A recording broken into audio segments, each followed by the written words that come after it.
Bonsoir, messieurs et dames. Merci de nous rejoindre à cette édition spéciale, essentiellement sur 2022. Et c'est fait marquant, 2022 qui aura été bien particulière.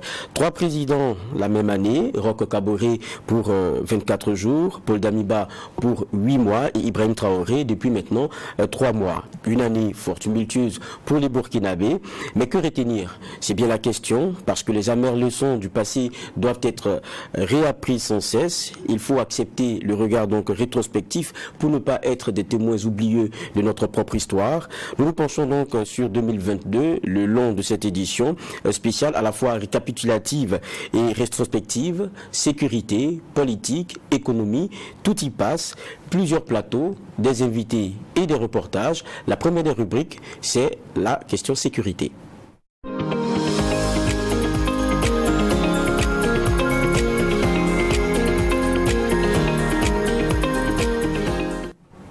Nous le disions donc, 3 présidents en cette même année. On dira différentes stratégies aussi, toujours pour répondre à la question sécuritaire dont le besoin est le plus prégnant. C'est bien pour cela que nous commençons donc par aborder cette question. Et ce qui nous va nous installer, c'est un reportage Récap 2022 sur les questions sécuritaires.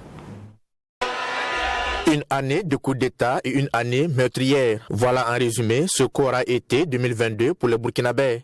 Le Burkina Faso a enregistré 2 coups d'État en 8 mois. Le premier intervient le lundi 24 janvier. Un groupe de militaires renverse le président Roch Marc Christian Kaboré, réélu pour un second mandat.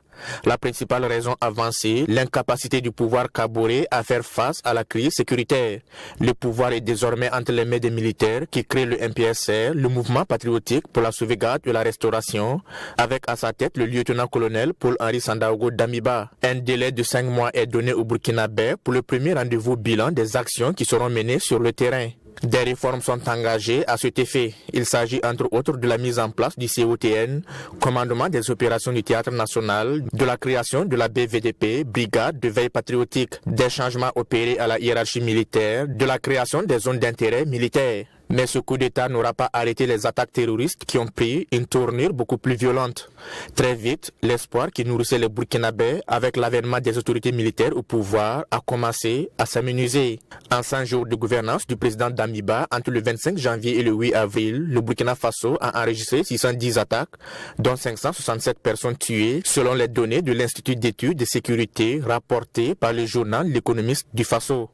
Comparativement à 2021 à la même période, le nombre d'incidents a quadruplé et les décès triplé. Solé le 5 mai, Bouzanga le 21 mai, Natchabouani le 20 mars, Djibo le 2 juin, Seitenga dans la nuit du 11 au 12 juin, Bourasso le 4 juillet, Barsalogo le 10 juillet, Kelbo le 25 juillet, Boulunga le 4 août, Déou le 12 septembre, Gaskindé le 26 septembre, l'attaque de la maison d'arrêt et de correction de Nouna le 11 mai, n'en sont que quelques exemples. Conséquence, ces attaques ont fait augmenter le nombre de personnes déplacées internes.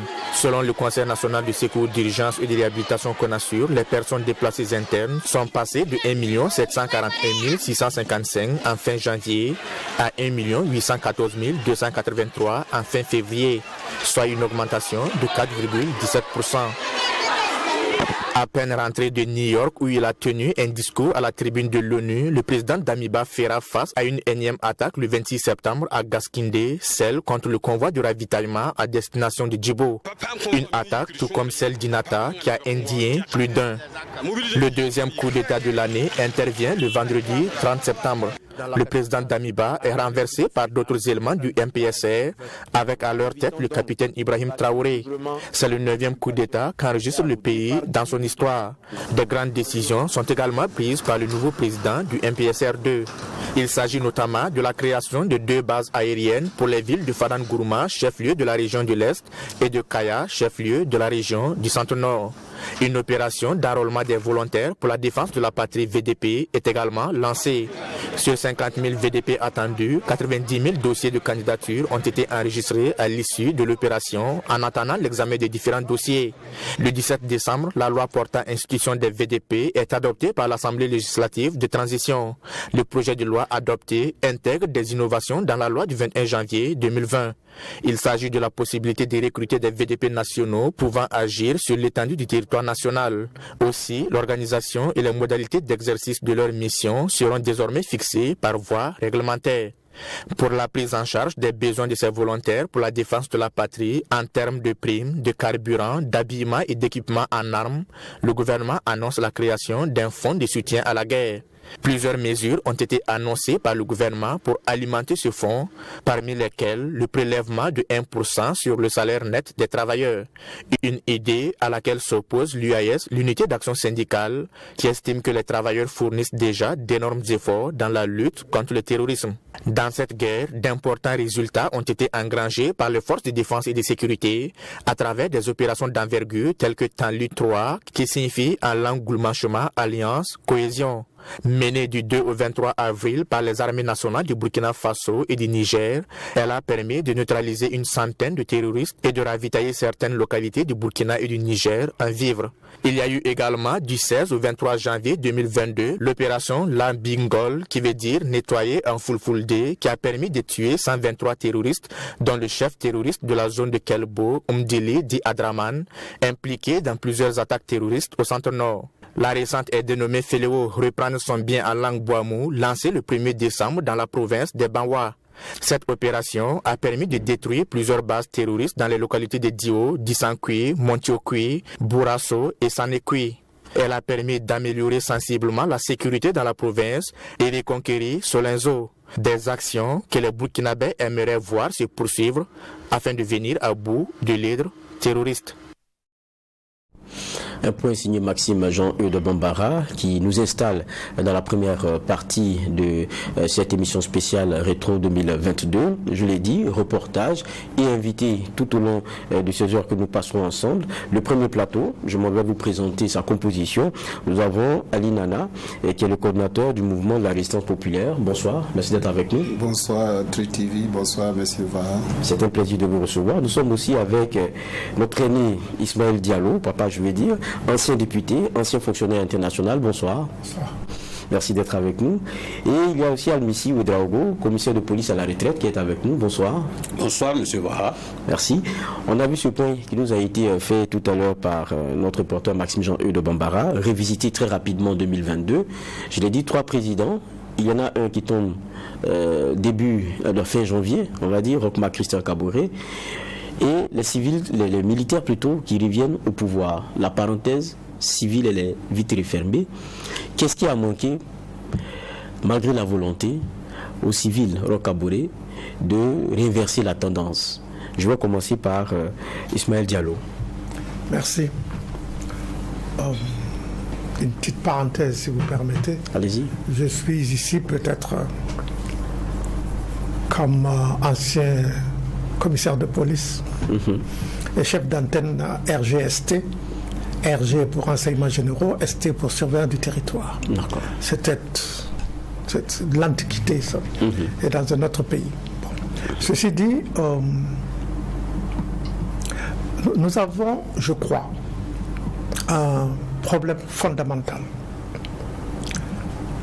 Si nous voyons le nombre d'années d'indépendance, disons 63 par exemple, les civils ont gouverné 12 ans. 6 pour Maurice Yamégo, 6 pour Roch Marc Christian Kaboré. Le reste du temps, 51 ans, ce sont les militaires. Si donc le Burkina a un problème, c'est plus de la faute des militaires que des civils. Alors pourquoi continuent-ils, eux, les militaires, à penser qu'ils sont la solution? J'ai un problème avec ça. Pas que je n'aime pas les militaires, loin de là. J'aurais aimé être un militaire. Mais on ne peut pas avoir le beurre et l'argent du beurre. On ne peut pas jouir d'un uniforme que la plupart des personnes respectent. On ne peut pas avoir le privilège de porter cet uniforme et en même temps vouloir gouverner. C'est antinomique de mon point de vue. Mais quand quand un officier vient en politique, eh bien, il doit oublier son uniforme. Bon, je m'arrêterai là pour dire que notre problème fondamental, c'est d'amener l'armée à comprendre qu'elle n'a pas à s'immiscer dans la gouvernance d'État. Nos militaires doivent prendre l'exemple de leurs collègues du Sénégal. Malgré les crises multiples, ils n'ont jamais franchi le pas. Enfin, côté gouvernance, je dirais que malheureusement, tout semble comme avant. Il y a peut-être des changements, mais pas au rythme et au goût, je pense, de la plupart des Burkinabés. Ça, on va revenir peut-être dans le détail des échanges sur ce qui vient donc après. Mais pour revenir à la parenthèse civile, parce qu'on commence début 2022 avec quand même Roch Kaboré encore président. Qu'est-ce qui a fait que sa grâce n'a pas si duré pour vous? Well, les militaires ont pris le pouvoir en disant que Roch était défaillant. D'accord? Mais si Roch était défaillant, qui était sur le terrain? Et qui lui donne des suggestions et des conseils? C'est bien l'armée. Alors c'est trop facile d'absoudre l'armée et de dire c'est Roch le fautif. C'est trop facile. Et malheureusement, nous acceptons ce genre de prétexte. dont en vérité ils voulaient le pouvoir, surtout, et ils l'ont pris, parce qu'il n'y avait personne en face. Al-Messi, commissaire de police à la retraite, il voulait le pouvoir et ils l'ont pris. Quand on écoute, c'est comme s'il y a quelque chose d'organisé. Mais dans tous les cas, vous, comment vous lisez la parenthèse Roch Kaboré vite fermée? Oui, bon, en fait, j'ai bien suivi avec intérêt les propos de mon élève, de très loin. Alors, par rapport à la parenthèse, est-ce que les militaires voulaient le pouvoir? Pourquoi pas? Parce que quand vous regardez Roch, c'est bien de dire qu'il a été défaillant, mais en fait, Roch ne va pas au front. Roch, en fait, impulse la politique, trouve les moyens pour que ceux qui doivent aller au front, que chacun puisse jouer sa partition. Alors donc, véritablement, le front était tenu par qui?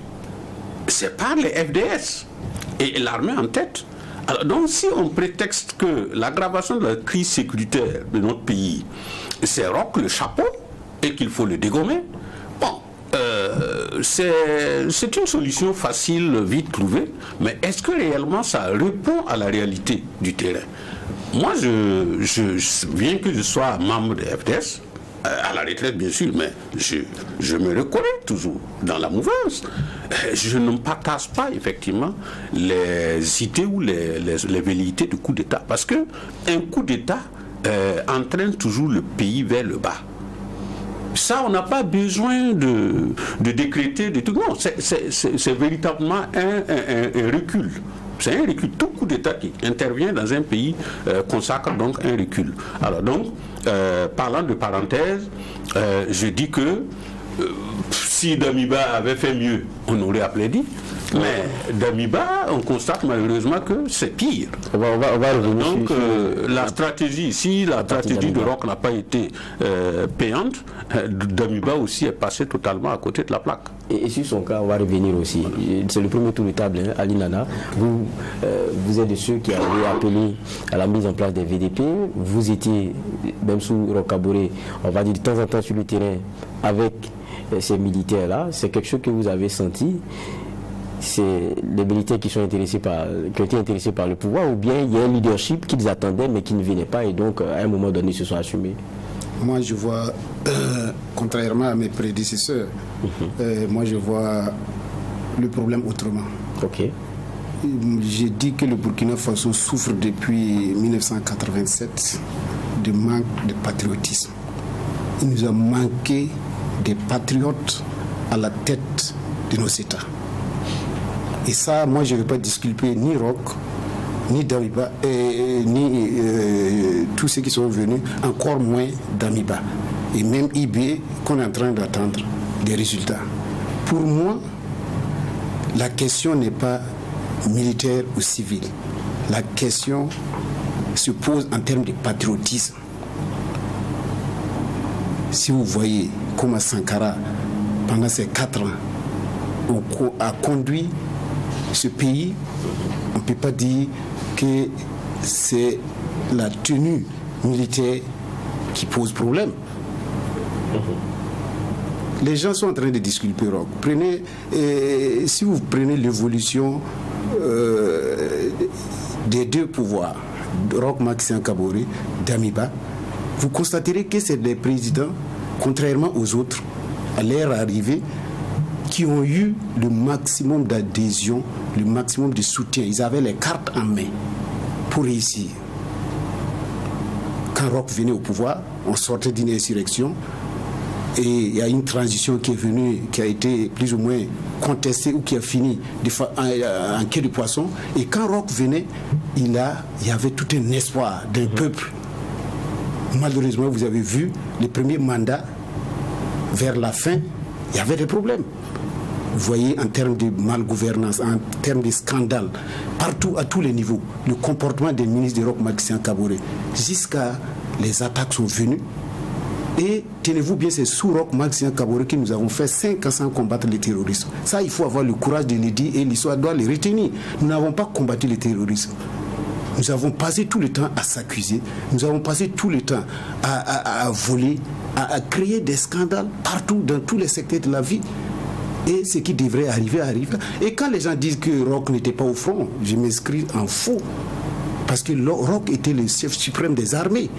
Et aujourd'hui, celui qui commande l'armée doit être à même de pouvoir mettre qui il veut, quand il peut. Mais c'est une question de responsabilité. Si vous ne pouvez pas, mais vous démissionnez. Si vous ne pouvez pas mettre quelqu'un parce que vous avez peur de votre pouvoir, vous n'avez pas le droit d'être à votre place. Donc, cette question de responsabilité, ils sont tous responsables, autant que les autres. Et au-delà de Sankara, il y a Marc Garango, c'est vrai qu'il n'a pas été président, mais vous voyez ce qu'il a fait pour l'économie, pour les finances. Au Burkina Faso, c'est un homme de tenue. Donc, la misère. Sous la misère. Oui, sous la misère. Donc, vous voyez, la question ne se pose pas en termes de treillis ou de civils. La question se pose en termes de patriotisme. Il nous a manqué des patriotes à la tête de nos États. Roch, c'est le manque de leadership. Damiba, c'est le manque de patriotisme et de la catastrophe. Vous vouliez réagir tout à l'heure? Non, en fait, c'était juste le rectificatif, c'est ça. C'est pas sous Sankara, sous la Misana. Sous la Misana. Le général Garango. Voilà, donc pour résumer, aujourd'hui au Burkina Faso, l'espoir encore renaît avec ce capitaine. Mais nous attendons. Je ne discute pas l'armée, mais je dis qu'il nous manque de patriotes à la tête de nos États. En tout cas, on a eu à écouter les raisons avancées pour le coup d'État, celui donc de Damiba. C'est la question sécurité qui était centrale, et donc ils ont fait assumer, on va dire comme ça, à Roch Kaboré un certain nombre d'éléments. Et Damiba est venu avec sa recette. Et parmi ces recettes, tout à l'heure, dans le reportage, on l'avait rappelé, il y avait la question du comité locaux de dialogue pour la restauration de la paix qui avait été installée. Il y a aussi les zones d'opération militaire où, en tout cas, les civils étaient invités à ne pas y rester puisqu'il allait avoir des opérations et tout. Mais après, il y a que les Burkinabés ont commencé à sortir à nouveau pour dire non, ça ne va pas. Ça ne va pas, on n'est pas satisfait des résultats qui sont engagés. Qu'est-ce qui n'a pas marché avec Damiba sur le plan sécuritaire, alors qu'il a tenté quand même un certain nombre d'éléments? Je reviens vers vous, Ismaël Diallo. Je voudrais d'abord dire à monsieur que je vous dispute l'affirmation selon laquelle Roch Marc Christian Kaboré n'est pas un patriote. C'est un patriote. Si vous me dites qu'il n'est pas un va-t-en-guerre, je suis d'accord. Et d'ailleurs, je vous disputerai l'idée que Damiba et Ibrahim Traoré sont les hommes de la situation. Parce que je les aurais pris pour les hommes de la situation s'ils faisaient comme Déby l'a fait. Idriss Déby Itno, monter au front avec ses soldats, mais ne pas rester dans la capitale. Ceci dit, pour ce qui concerne Damiba, c'est un accident de l'histoire. C'est tout. Un accident de l'histoire, vous dites? Il n'aurait jamais dû être chef d'État. C'est vraiment un accident de l'histoire. Mais ça arrive, les accidents de l'histoire. Hein? Tout comme il ne faut peut-être pas comparer les présidents, que ce soit Kafando, que ce soit Roch, que ce soit Damiba et Traoré, avec Sankara. Il y a des êtres exceptionnels, qu'on le veuille ou non. Alors, c'est misleading, comme on dit ça en français, misleading. Enfin, anyway, c'est trompeur de vouloir comparer ces 3 ou 4 présidents après Sankara, qui sont venus après Sankara, même Blaise après Sankara. Ce n'est pas pareil. Il y a des personnes qui sont consumées par leur mission. Il y a d'autres qui font des arrangements avec leurs fonctions. Alors ce n'est pas la même chose. Mais encore une fois, on dit que les choses changent, que les FDS montent en puissance. Je veux bien et je ne souhaite que cela. Sous Damiba aussi, on l'avait entendu. Hein? On l'a entendu aussi. On l'a entendu. Mais attendons de voir. Je serai convaincu le jour où nous allons anticiper les mouvements des terroristes. Aller à leur rencontre ou les trouver là où ils sont. Là, d'accord. Mais quant à tomber dans des embuscades, pour moi, c'est inconcevable. 6-7 ans après le début du terrorisme. Nous devons, et il n'y a que intelligence, il n'y a que les renseignements qui permettra l'anticipation. Et il n'y a que l'anticipation qui fera qu'on les coupera de leur approvisionnement en tout, et également que l'on découragera ceux qui sont tentés à les rejoindre. Mais ce n'est pas en tombant dans des embuscades, en sautant sur des mines improvisées, qu'on va gagner la guerre. Je suis désolé. Je ne dis pas qu'ils ne font pas le maximum. Et encore une fois, qu'on me comprenne, les FDS qui vont au front sont à saluer, sont à, j'allais dire même à vénérer, parce qu'ils donnent de leur vie pour nous qui sommes au confort dans la capitale et d'autres. Mais en même temps, je ne dirais pas que c'est de leur faute, c'est de la faute de la hiérarchie qui n'a pas jusqu'à présent prouvé qu'il y a l'anticipation. Oui, mais pour revenir à la période de Damiba, il y avait beaucoup de Burkinabés qui attendaient à ce qu'on fasse vraiment la guerre. Maintenant, à côté, il y avait cette option dialogue-là. Mais dialogue vraiment pas forcément assumé par le pouvoir central de l'État, mais qui le déléguait plutôt à des comités dits locaux de dialogue pour la paix. Est-ce que ça, c'était quelque chose que vous compreniez? Est-ce que pour vous, c'était quelque chose qui pouvait vraiment avoir un certain impact? C'est du cinéma, cette histoire de dialogue et de réconciliation, à mon humble avis. Si on veut la réconciliation et le dialogue, il faut combattre la mauvaise gouvernance. Il faut combattre la corruption. Il faut amener tous les Burkinabés à accepter, à comprendre que chacun est autant Burkinabé que l'autre. Et qu'il n'y a pas de Burkinabés de première classe et d'autres de deuxième classe. Une fois qu'il y a une bonne gouvernance, la réconciliation et le dialogue se feront naturellement. Mais il ne faut pas monter tout un cinéma dans la capitale pour parler de réconciliation et de dialogue.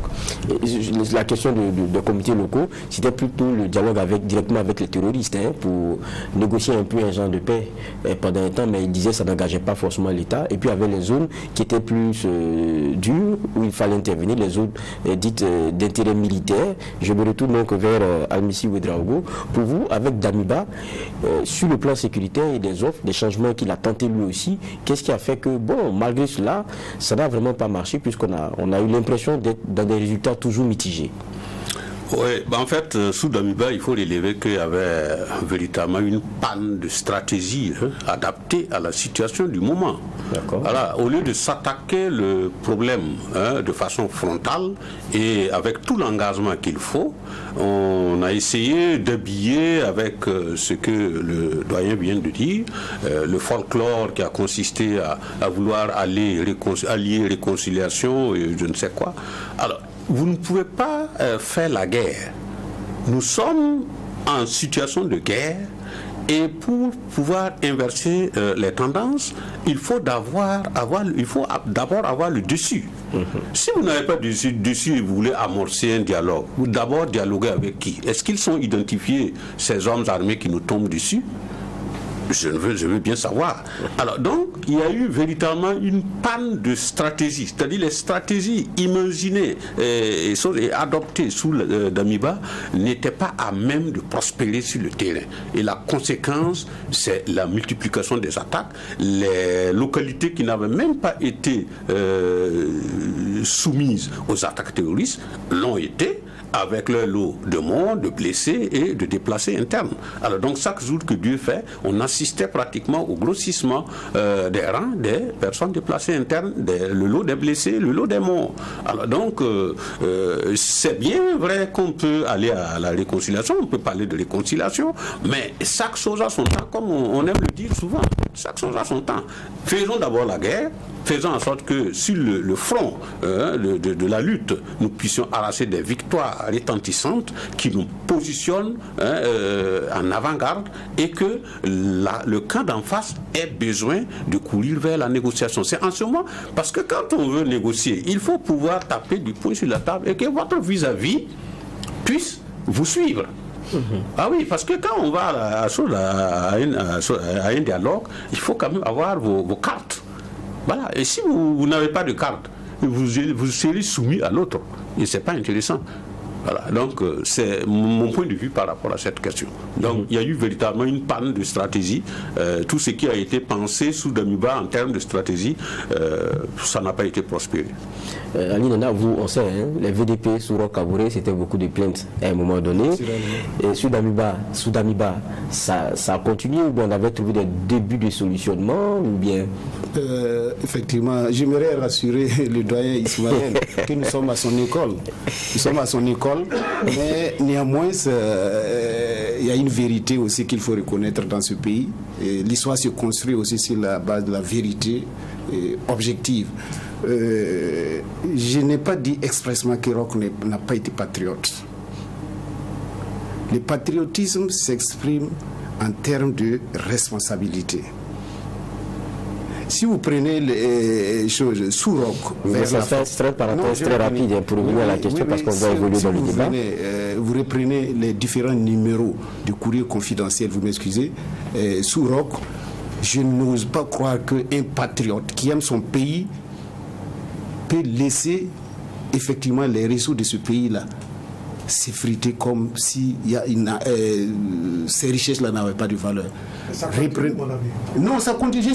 C'est pour dire, en fait, c'est pour dire que la responsabilité, elle est Roch, Damiba, et on attend encore la partition, le jeu de IB, qui peut être. Sinon, moi, c'est ce qu'on est en train de lire. Ce qu'on est en train de lire. Oui, mais il a créé une dynamique d'espoir. Parce que ce qui a manqué aux Burkinabés, c'est l'espérance. On va arriver à Ibrahim Traoré. Voilà. On reste sur la question de la période de Damiba. Aujourd'hui, c'est de ne pas dissocier Roch à Damiba. Il faut reconnaître que sous Roch Kaboré, il y a eu des insuffisances. Encore plus sous Damiba. Ça, il faut avoir le courage. Et non pas vouloir disculper quelqu'un qui a fait 6 ans où, effectivement, on a vu, au niveau du fonctionnement des VDP, vous avez vu comment, vers la fin, carrément, c'était la débandade. Mais vous avez fait voter une loi à l'unanimité à l'Assemblée nationale. Vous dites que les Burkinabés doivent descendre sur le terrain avec les militaires. Les Burkinabés ont accepté, abandonné tout, et puis aller. Et vous refusez de les armer. Moi, je crois que même si c'est les militaires qui doivent le faire, la responsabilité est unique. Elle est de Roch Kaboré qui a laissé, de novembre à décembre 2021, il y a eu combien de morts de VDP? Non, maintenant, on est dans la période d'Amiba. Oui, pour revenir. Maintenant, les effets de octobre à décembre, il y a eu comme on appelle une débandade au niveau des VDP. Donc, naturellement, à partir de janvier, février, tous les villages stratégiques, tous les VDP, 30% des effectifs des VDP avaient déposé les armes. Et les villages emblématiques qui constituaient des ponts, où il y a des tampons, sont tombés.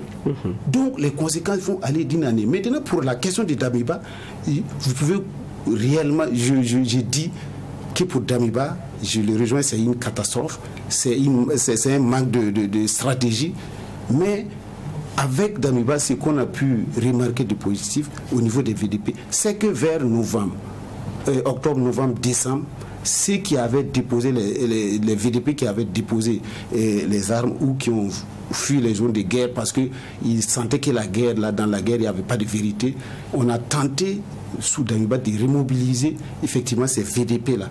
Et ce qui avait été prévu pour eux arrivait à contre-goutte. Voici le seul point positif au niveau des VDP. Mais le capitaine en venant, moi j'ai toujours dit depuis 2019, depuis l'appel à la résistance populaire, en disant qu'il faut une guerre généralisée, une guerre populaire dans ce pays pour le sauver. Le capitaine était sur le terrain, il était à Kaya, il était à Namisma, il était dans le centre. Non, il connaît. Vous êtes à présent dans l'avenue maintenant du capitaine Traoré. C'est exactement. Comme cela vous tient, on va faire la transition en même temps. Voilà. On retient que pour la partie d'Amiba, il y a eu un manque de stratégie. Il y a vraiment eu des attentes qui n'ont pas trouvé satisfaction. Maintenant, quand on vous écoute, on a l'impression que dans cette histoire, il peut y avoir un homme providentiel et que pour vous, ça devient Ibrahim Traoré. Mais au début, Roch a été un homme providentiel. Il a prouvé le contraire. Ensuite, Damiba, même chose. Et aujourd'hui, il faut reconnaître que Ibrahim Traoré a créé une dynamique nationale d'espérance.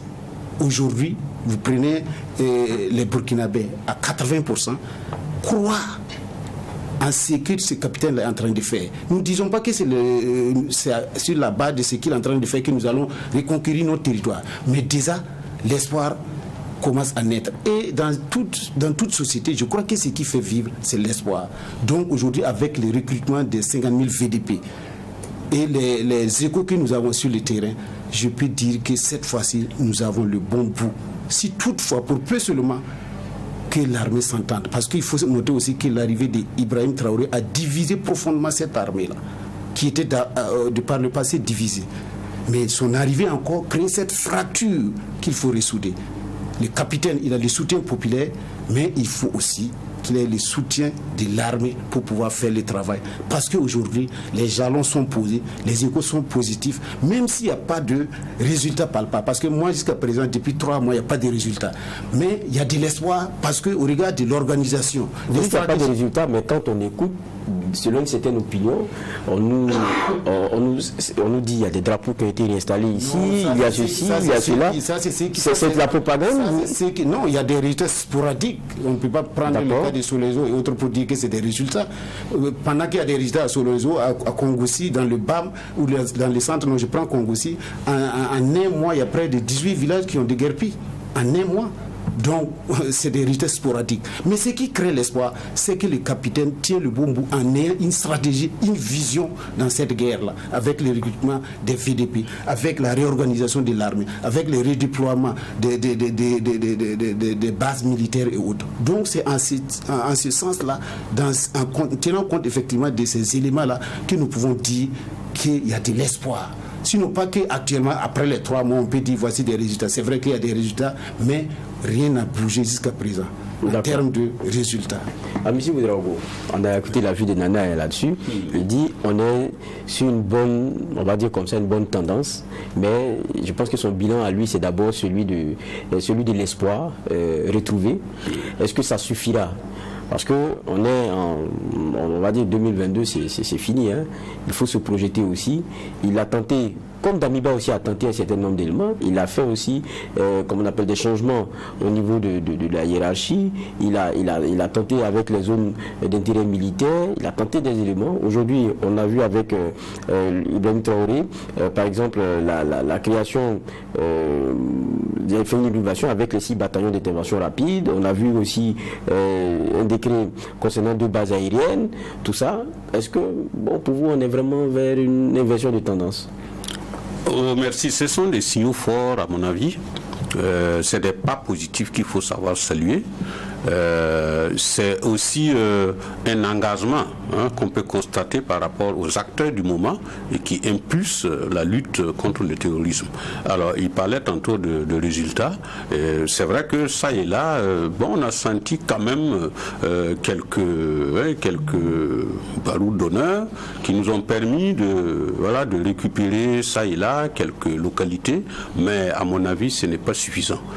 J'allais même dire que c'est maintenant que la lutte même doit être engagée, corps et âme, sans répit, en engageant tout le monde, tout Burkinabé, filles, garçons, tout le monde, vieillards, vieilles, pour que nous puissions, comme un seul homme, nous lancer dans cette bataille et arriver donc à récupérer la quasi-totalité de notre territoire. Parce que moi, je pourrais parler de résultats lorsque le citoyen pourrait quitter Ouagadougou, aller à Fada, aller jusqu'à Kansari, sans être contrôlé sur la route par des éléments armés. Je serai aussi dans le sentiment de sécurité, dans la logique de résultat engrangé, lorsque quelqu'un pourrait quitter Ouagadougou, aller à Bobo-Dioulasso et continuer à Yendéré sans être inquiété sur la route. Voilà. Pareil pour Koloko, pareil pour Faramana.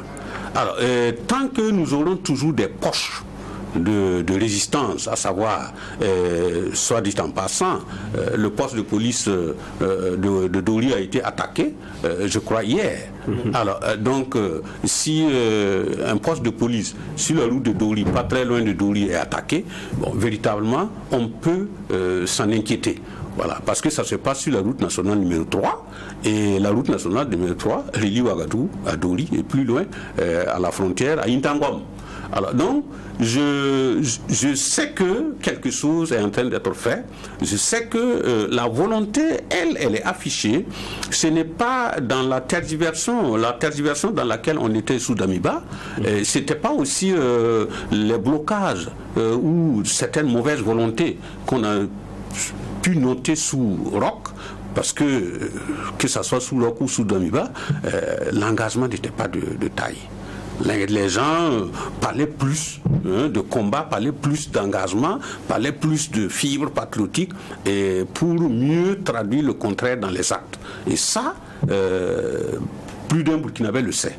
Et présentement, avec les jeunes qui sont aux commandes, je vois que non seulement la fibre patriotique qui les habite est affichée, et aller au combat et faire en sorte que nous puissions faire bouger les lignes assez sensiblement, cela est une réalité. Et si ensemble nous les accompagnons, nous les soutenons, et que l'on laisse tomber nos petites guéguerres, l'absence de cohésion, comme il le soulignait tantôt, au sein même des FDS, l'armée en tant que telle, l'armée de institution armée nationale, ce n'est pas l'armée nationale seule qui constitue les FDS. Quand on parle des FDS, il y a tout ce que nous avons comme corporation qui porte l'uniforme. Il y a la gendarmerie nationale qui fait partie de la défense, il y a la police nationale, il y a la douane, il y a les eaux et forêts, il y a les policiers municipaux, il y a tous les porteurs d'uniformes de ce pays qu'on appelle les FDS. Est-ce que présentement nous pouvons, sans langue de bois, dire que la cohésion roule comme si de roulettes, et que tous les feux sont ouverts et qu'on peut continuer sans problème? C'est véritablement l'une des questions à laquelle il faut s'attaquer et faire en sorte que ça devienne une réalité. Est-ce qu'il y a cette cohésion-là aujourd'hui? Oui. Parce que c'est ça la question que vous posez. Oui. Maintenant, vous êtes là aussi pour l'analyse. Est-ce que c'est quelque chose qu'on a aujourd'hui? Bon, on a toujours besoin de s'entendre, d'opérer cette cohésion-là. Voilà, pour véritablement réussir. Parce que ça et là, ça c'est un constat, la volonté est affichée d'aller en avant, faire en sorte que nous puissions récupérer les pans du territoire qui échappent au contrôle de l'État. Voilà, ça c'est mon point de vue. D'accord, je vais revenir vers Ismaël. Vous avez entendu, avec Nana, c'est un grand optimisme. Avec Almissi Ouedraogo, c'est un optimisme mesuré. Avec vous, qu'est-ce qu'on a? Avec Ibn Traoré. Je ne confonds pas optimisme et espoir et illusion. L'expérience de la vie m'a amené à ne pas me faire d'illusions. Je peux apprécier, estimer, mais toujours mesurer par rapport aux faits, entre la parole et l'acte. Par exemple, recruter 50 000 VDP. On ne gagne pas la guerre contre le terrorisme par le nombre. Ce n'est pas le nombre qui fait la différence. C'est l'intelligence et la qualité tactique qui fait la différence. Alors, moi, 50 000 VDP, ça ne m'impressionne pas. Surtout qu'on risque d'en faire des chairs à canon. On ne se lève pas et en 3 semaines être un combattant, être un guerrier, ce n'est pas possible. Et on a en face des gens qui n'ont rien à perdre, qui sont autonomes quand ils se déplacent. Ils ont tout sur eux, qui ne pensent pas à retourner à la maison et retrouver sa famille. C'est déjà un très grand hiatus entre un soldat et un terroriste. C'est très très différent. La mentalité est différente. L'aptitude au combat est différente. Le don de soi est différent. Il faut tenir compte de cela. Il faut donc se mettre en situation où nous transformons nos soldats en guerriers. Des gens qui partent sans penser à qu'est-ce qu'il y a derrière, mais qui ont bien l'intention de revenir. C'est la qualité du combat. Alors, oui, il y a de l'espoir avec le capitaine, très bien. Mais moi, j'attends d'avoir des gestes tangibles et concrets qui me disent qu'il ne faut pas que je me contente d'espérer. Mais il faut que je comptabilise les réussites. Voilà. Et quand on regarde concrètement aussi, il y a quand même, on va dire, dans la stratégie, quelques éléments de décision qui se disent, bon, écoute, c'est quand même logique, pourquoi est-ce qu'on n'y a pas pensé depuis, avec par exemple, quand on voit les bases aériennes, parce que ce qu'on apprenait, c'est qu'on décollait de très loin pour venir aider, il faut rapprocher aussi, quoi qu'on dise, la capacité d'intervention, c'est des choses qu'on aurait pu logiquement faire.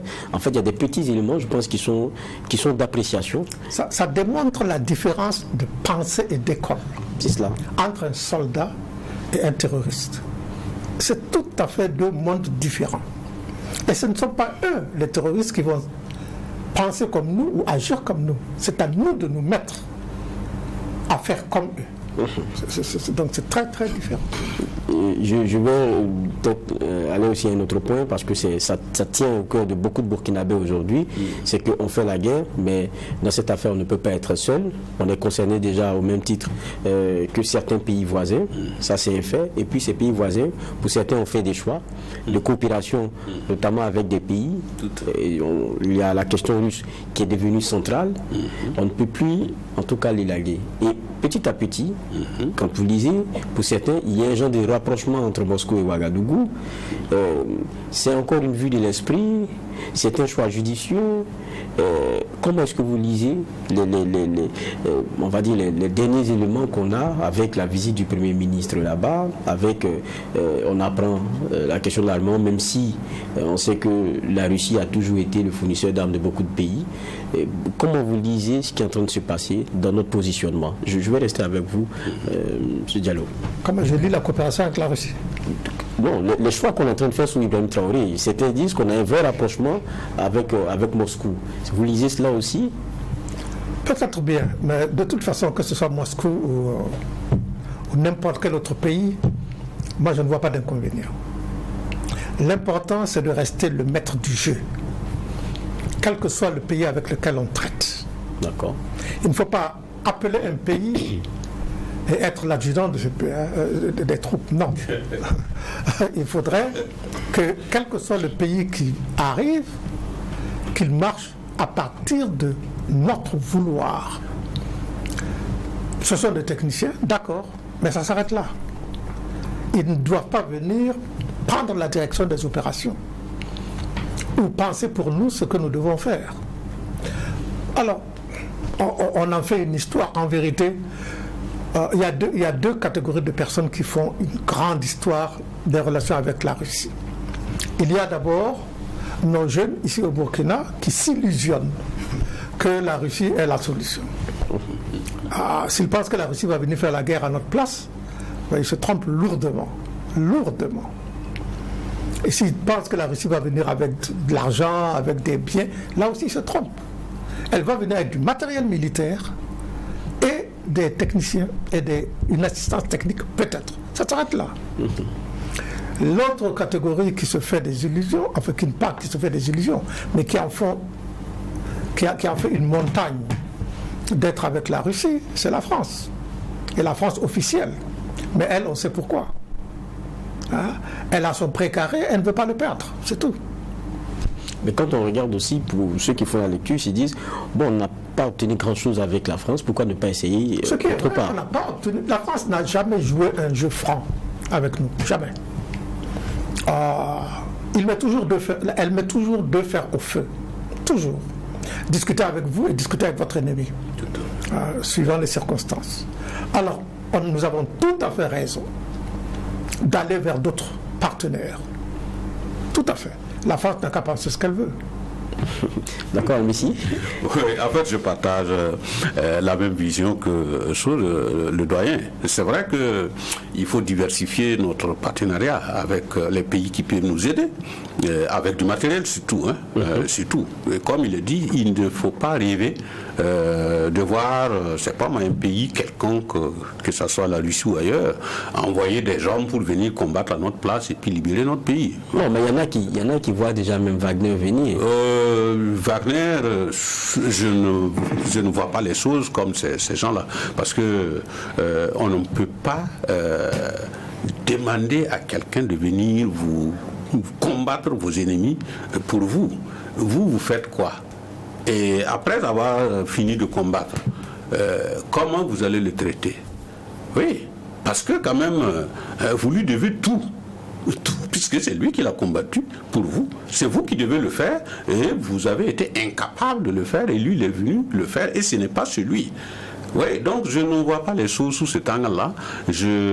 Comme je l'ai toujours dit, je suis pour qu'on puisse toujours disposer du matériel adéquat, nous permettant de faire bouger les lignes avec l'engagement de tout le peuple au niveau du front.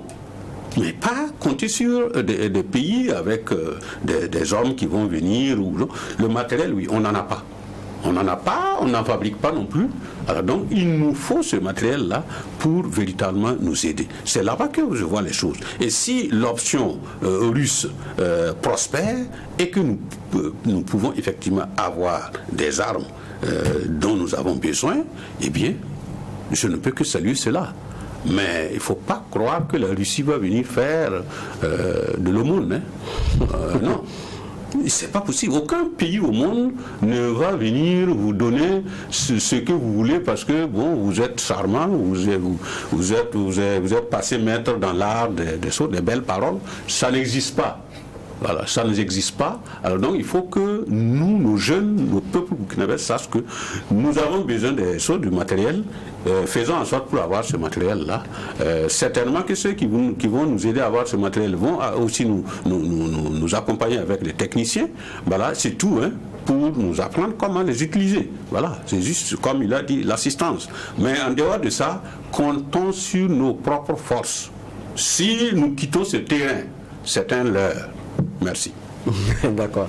Ali Nana, là-dessus c'est une question d'actualité, la question russe aujourd'hui, parce que à peine même certains Burkinabés arrivent à prononcer le terme Russie même, mais quand ils vont te développer la politique extérieure de la Russie, mais ça tu tombes des nues.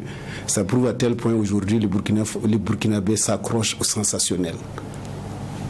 Tout ce qui est sensationnel aujourd'hui, que tu sois à Rodouoko, que tu sois dans un bureau, Russie. Les gens ne mesurent pas, comme le doyen vient de le dire. Une chose est sûre, le Burkina Faso fait partie du Conseil des Nations. Une autre chose est sûre, le Burkina Faso est un État souverain qui ne peut réussir sans le concours des autres nations. Autant nous avons besoin de la France, nous avons aussi besoin du Bangladesh. Nous avons besoin de la Côte d'Ivoire, nous avons besoin du Mali, nous avons besoin du Togo. Nous ne pouvons pas réussir. Prenez la question de la monnaie. Les francs CFA, il est utilisé où? Partout, dans les précarés français. Et ce qu'il faut aussi rappeler aux Burkinabés qui s'affolent pour la question de la Russie, c'est que le président russe et les autorités russes ne travaillent que pour le bien-être des Russes d'abord. Il en est de même que la France. Toute la politique extérieure de la France est basée sur les intérêts de la France et des Français d'abord. Ensuite, va et moi en tant que Burkinabé. Mais est-ce que je dirais pas la rue, mais ceux qui sont sensibles à ce discours-là, est-ce qu'ils comprennent beaucoup? Parce que, bon, je caricature peut-être, mais je me rappelle que lorsqu'il y avait encore l'enrôlement, lorsqu'il était en cours, c'était au gouvernorat, j'y étais pour des reportages et tout, on s'est retrouvés, vous vous rappelez, mais à côté, il y avait des manifestations pro-russes, mais ils n'étaient pas concernés par le recrutement des VDP, c'est des Burkinabés, ça ne les intéressait pas. Justement, c'est toute Ils appellent à la Russie, vous voulez combattre. Est-ce qu'ils comprennent? C'est toute la complexité de la question russe. Aujourd'hui, les gens ne comprennent pas ce que c'est que la Russie en Afrique. Ce que je veux dire, il faut que les Burkinabés sachent que aucun pays étranger, soit-il européen, américain, autre, ne viendra faire le bonheur des Burkinabés. Et personnellement, je suis contre l'arrivée d'un seul militaire extérieur au Burkina Faso pour assurer la sécurité du peuple burkinabé. D'accord. Nous sommes des patriotes, nous n'allons pas accepter. Maintenant, ce qu'il faut faire, effectivement, c'est de revoir, comme le capitaine l'a dit à son arrivée dans sa première interview sur France 24, il faut remettre sur la table les différents accords que le Burkina Faso a signés avec tous les pays du monde. Peser le pour et le contre et voir ce qui rentre en étroite ligne avec les intérêts des Burkinabés et puis vous les prenez. C'est tout ce qu'il faut aujourd'hui. Et les accords qui nous permettront, comme le doyen, mon frère l'a dit, de faciliter toute la procédure d'acquisition des armes. Parce que ce qui nous manque aujourd'hui, ce n'est pas la question des ressources humaines. Ce n'est pas la question des ressources financières. Le Burkina en a suffisamment pour faire la guerre, contrairement à ce que les gens disent. Aujourd'hui, regardez toute la gabegie qui a gangréné tous les régimes passés. Et nous prenons simplement pour le charbon, c'est combien de milliards? Ça suffit pour équiper cette armée et ces VDP. Donc la question des moyens ne se pose pas. La question des ressources humaines ne se pose pas. Aujourd'hui, il faut faciliter ou réviser les accords qui nous permettront effectivement d'avoir facilement la logistique pour faire la guerre, parce que nous avons tout pour faire la guerre. Il nous a manqué la volonté de faire la guerre. Aujourd'hui, en regardant tout ce qui se passe au Burkina, je peux dire que nous avons au moins la volonté de faire la guerre. Et si nous avons les moyens, plus cette volonté de faire la guerre, je vous assure que c'est 13 000. Parce que ceux qui nous attaquent là, que ce soit au Burkina ou au Mali, ils ne dépassent pas 13 000 hommes. Ceux qui nous attaquent. Ils n'ont pas, le capitaine nous a dit quand il nous a reçus, que ces terroristes n'ont aucunement les moyens plus que les Burkinabés. Ils n'ont pas de moyens plus que l'armée burkinabé. Ils n'ont absolument rien. Ils n'ont pas de ressources humaines plus que nous. Mais pourquoi aujourd'hui ces gens-là arrivent à se balader? Est-ce que vous savez qu'aujourd'hui, en réalité, on n'a pas 40% de notre territoire? Ça, c'est la réalité qu'il faut dire au Burkinabé. On n'a pas 40% de notre territoire. Et ça, les gens ne disent pas. Prenez les villages, il y en a ici, les 8000 villages, prenez, vous allez analyser. Aujourd'hui, on n'a pas 40% de notre territoire. Et ça doit nous piquer dans notre orgueil. La question russe aujourd'hui, là, elle est la bienvenue, mais elle ne doit pas être une question centrale ou jusqu'à polluer même l'environnement politique. Aujourd'hui, vous voyez, la question est en train de diviser le peuple burkinabé. La religion, il faut avoir aussi le courage. La religion est en train de s'inviter dans la question russe. Et là, il faut percer, parce que vous avez suivi, vous, journalistes, vous avez été beaucoup menacés. C'est la question russe, c'est les questions. Aujourd'hui, les Burkinabés ont peur de donner leur opinion, de peur d'être attaqués ou d'être menacés. Et ça, c'est très dangereux. Ça, il faut résoudre. Je crois on est pratiquement on va dire au terme de notre échange. On a bien revisité 2022. Maintenant, on sait qu'on n'est pas des jeteurs de courrier. Hein. Non, on ne peut pas le faire. Mais qu'est-ce qu'il faut changer? Parce qu'on a vu, bon, 24 jours, ça a scellé le sort de Roch Kaboré pour tout ce qu'il a tenté. On a vu Damiba, il a tenté ce qu'il pouvait aussi, mais ce sont ses propres amis qui ont dit, cher ami, on va venir rectifier parce que vous déviez. Aujourd'hui, il y a une nouvelle dynamique, mais qu'est-ce qu'il faut pour qu'on se sorte de ce problème sécuritaire dans lequel on est? Qu'est-ce qu'il manque pour vous jusqu'à aujourd'hui? C'est vrai que Ibrahim Traoré tente des choses, mais pour vous, qu'est-ce qui pourrait être décisif aujourd'hui? Je commence par vous. Ce qu'il faut refaire, c'est de recréer un Burkina nouveau. D'accord. Et recréer un type de Burkinabé nouveau, patriote, aimant son pays, prêt à mourir, s'inquiétant de l'avenir de ses enfants et de ses petits-enfants, s'inquiétant de la sortie de ses ressources naturelle que nous avons aujourd'hui, parce que le Burkina est une catastrophe, comment dirais, géologique, ou comment vous appelez en termes, pour dire qu'il y a suffisamment de ressources. Donc il faut réinventer un scandale minier. Le Burkina Faso est un scandale minier. Ce qu'il faut refaire, c'est de commencer depuis le préscolaire à recréer un type nouveau de burkinabé, en réinstallant des logiciels dans la tête de nos enfants pour que ces enfants-là ne soient pas comme nous. Parce que notre génération est en train d'échouer lamentablement. Il ne faut pas dissocier la question de la responsabilité de l'échec des Burkinabés. Aujourd'hui, il faut revoir ça et donner les moyens, créer la cohésion dont il parlait. C'est ce par quoi vous allez terminer d'ailleurs. Créer la cohésion, parce qu'aujourd'hui, les Burkinabés ont les cœurs chargés. Aujourd'hui, combien de millions de Burkinabés veulent qu'Ibrahim Traoré échoue? Il en a été de même pour Damiba. Il en a été de même pour Roch. Il en a été donc les Burkinabés depuis 1960. La politique nous a divisés. Les considérations des questions d'intérêt personnel nous ont divisés. Donc il faut nous amener les Burkinabés au juste milieu pour qu'ils s'y rencontrent et sauver l'essentiel qui est notre territoire. Parce que la réconciliation, c'est la conquête de notre territoire d'abord. Merci bien, merci bien. Je reviens à Ismaël Diallo. C'est vrai que vous disiez aussi sur la question du soldat. Il faudrait qu'on ait des soldats qui soient prêts à tout. Mais qu'est-ce qu'il faut changer pour qu'on ait cette inversion de tendance-là? Il faut remettre l'autorité de l'État en place.